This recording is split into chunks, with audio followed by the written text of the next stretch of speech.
Jumpa kembali. Assalamualaikum warahmatullahi wabarakatuh.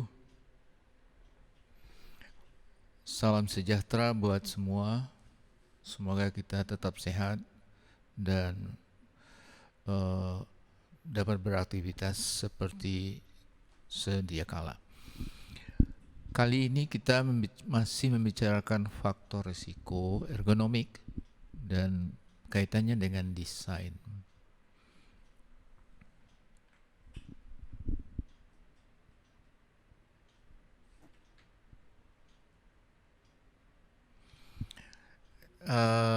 Pada kesempatan ini yang akan kita bicarakan adalah ada 5 faktor risiko yang populer ya, yang sering menjadi perbincangan dan menarik ya, karena dia boleh dikatakan juga faktor risiko yang cukup signifikan, baik terhadap kasusnya banyak, kemudian juga dampaknya juga cukup signifikan. Pertama adalah postur kerja. Sebelumnya kita harus paham dulu apa yang maksud postur dalam bekerja. Pertama, postur normal dulu. Postur normal adalah postur di mana seseorang berdiri tegak lurus, mata menghadap ke depan sesuai horizontal, menatap horizontal, kemudian lengan kiri kanan terjuntai lurus ke bawah, punggung lurus ke bawah, tegak, punggung tegak, kaki tegak. Lalu kalau diukur titik beratnya, center of gravity-nya, tubuh itu, maka center of gravity itu ada di antara 2 telapak kaki kita itu, di tengah-tengah.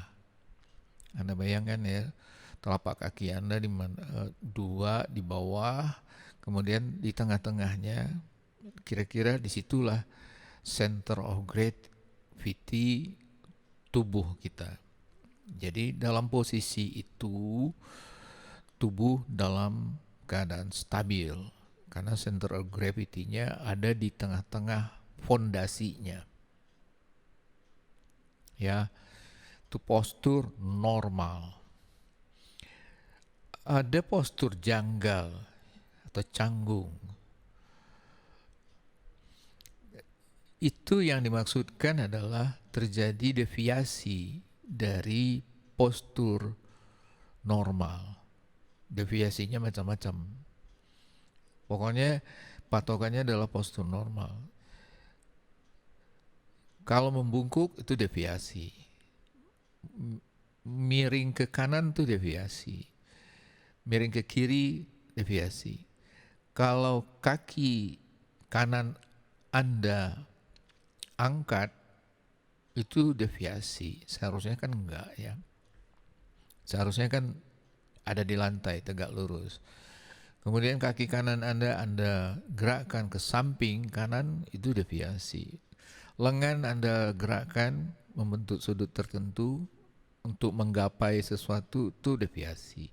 Itu postur janggal untuk punggung, postur janggal untuk leher, bisa postur janggal untuk kaki, bisa postur janggal untuk lengan. Jadi postur janggal itu ada di mana-mana, tergantung sudut atau tergantung sendi mana yang terlibat yang membentuk yang membentuk postur janggal tersebut. Nah, postur janggal atau canggung atau statis bisa membungkuk, ya, membungkuk, meraih sesuatu, berarti kan tangannya digerakkan kepada sesuatu yang diraih itu, ya kan? Nah, berarti itu postur berubah, dia akan janggal. tercanggung. Kemudian memutar dengan leher berputar gitu kan. Ya, punggung berputar itu juga postur janggal. Lengan, kaki berubah posisi juga itu postur janggal. Jadi intinya Anda kembalikan kepada bentuk postur normal. Selain dari postur normal, dia adalah janggal. Posisi canggung menempatkan otot dan tendon pada kelemahan mekanis, membuatnya lemah ya. Begini saudara-saudara, tadi dikatakan bahwa postur normal itu center of gravity-nya ada di tengah-tengah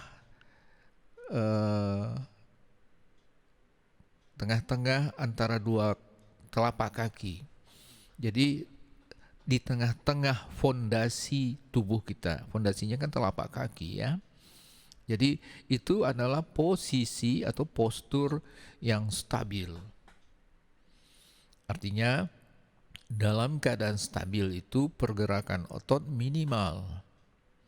Karena tidak ada yang perlu dikoreksi oleh dia.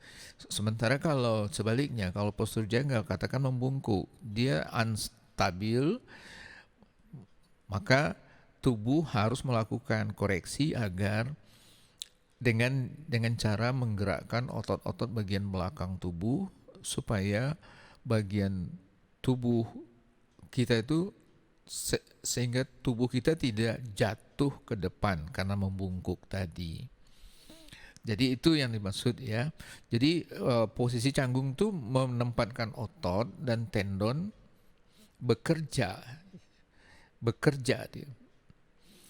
Dan pada suatu saat dia bekerja, nah ya suatu saat dia akan mengalami kelemahan atau populernya kita sebut tuh kelelahan lalu lemah, endurance-nya mencapai titik rendah. Nah karena itu dia bisa jadi jatuh kepada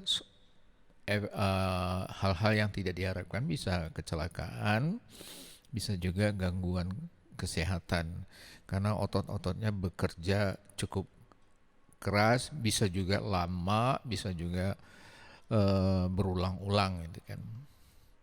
Itu postur. Jadi postur janggal ini rupanya membuat kerja tambahan buat otot, rangka untuk melakukan koreksi agar tubuh itu tetap stabil. Tidak jatuh, ya, tidak roboh. Nah, itu kelemahannya postur janggal. Kemudian posisi statis atau stasioner itu juga faktor risiko. Jadi kalau dalam posisi statis, sebutlah Anda membungkuk ya, membungkuk 45 derajat statis. Anda pertahankan beberapa lama di situ pada posisi 45 derajat. Itu otot Anda bagian belakang, yaitu mulai dari daerah pinggang, panggul, dan paha itu bekerja menarik tulang punggung Anda berlawanan arah. Sehingga tarikan otot belakang Anda dengan tarikan berat badan Anda yang condong ke depan dalam posisi dalam kondisi seimbang, sehingga tidak terjadi jatuh, tidak terjadi, badan tidak roboh. Jadi badan tetap berdiri seperti dalam posisi postur membungkuk tadi. Akibatnya apa? Cadangan oksigennya akan turun ya. Cadangan oksigennya turun dan akhirnya terjadilah penumpukan asam laktat dan seterusnya, dan glikogennya juga untuk pembakaran berkurang, akibatnya kelelahan timbul. Nah, Anda tahu kelelahan apa akibatnya? Lelah ya akhirnya si orang itu tidak bisa meneruskan pekerjaannya, yaitu dalam membungkuk tersebut.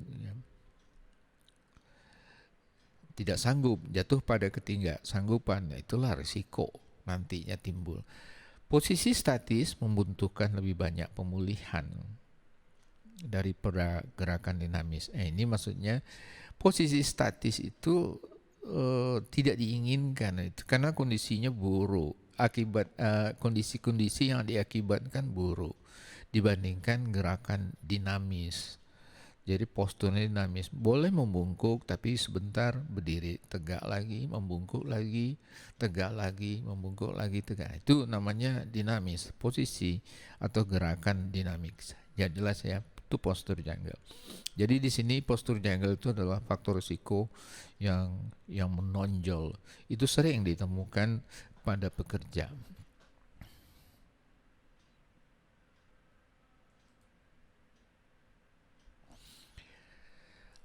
Pengerahan tenaga yang kuat itu juga faktor risiko. Jadi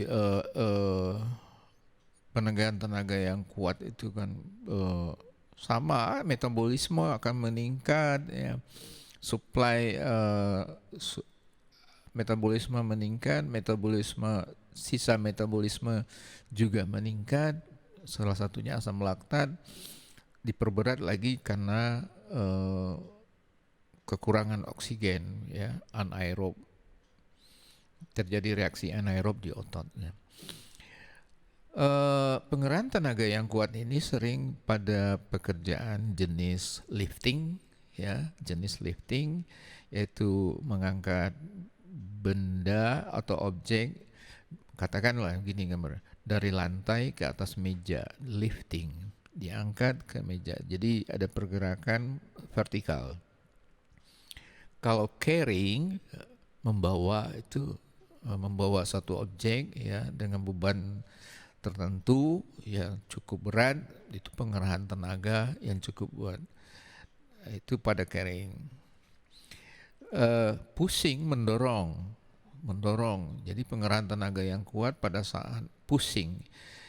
Bisa juga pengerahan tenaga yang besar pada pekerjaan pulling, menarik. Ada juga pengerahan tenaga yang kuat pada gripping, mencengkram, ya, mencengkram bisa dengan jari, ya, telapak tangan, dan jari-jari, bisa juga mencengkram dengan rangkulan dua lengan, ya, banyak cara mencengkram. Nah, itu pengerahan tenaga yang cukup kuat karena objek yang dikerjakan cukup memerlukan tenaga. Nah, ini dapat membebani otot, sama ya, karena ini otot yang dimaksud, jadi maka akan timbullah kelelahan. Penjelasannya sama seperti yang tadi. Getaran juga biasanya pada tangan dan lengan, ya, karena itu itu organ yang paling sering digunakan dalam bekerja, terutama manual handling. Getaran itu bisa dari peralatan seperti gerinda, amplas, palu, pemotong, kunci pas, atau gergaji mesin, macam-macam. Di lapangan kerja peralatan itu aneka ragam, ya. Nah, getaran ini secara perlahan mengganggu aliran darah tentunya, karena dia trauma berulang-ulang yang sangat dibutuhkan tubuh tuh, aliran darah, ya. Dan akibatnya memang bisa cedera pembuluh darah, saraf, dan otot. Ya, itu kerugiannya cukup signifikan kalau getaran itu besar, ya. Traumanya juga besar, berlangsung dalam waktu yang cukup lama. Kemudian gerakan berulang, kita sebut ini repetitif, gerakan repetitif, yaitu biasanya pada pergelangan tangan, lengan, punggung, leher, atau lutut. Pengulangan gerakan yang sama berulang kali dengan kecepatan yang tinggi, sedikit variasi dalam pekerjaan tersebut. Nah, ini yang sering juga kita ketemukan. Intinya pergerakan berulang, ini beda-beda kondisinya ya. Kemudian gerakan berulang perlahan membuat otot menjadi lelah dan menurunkan produktivitas.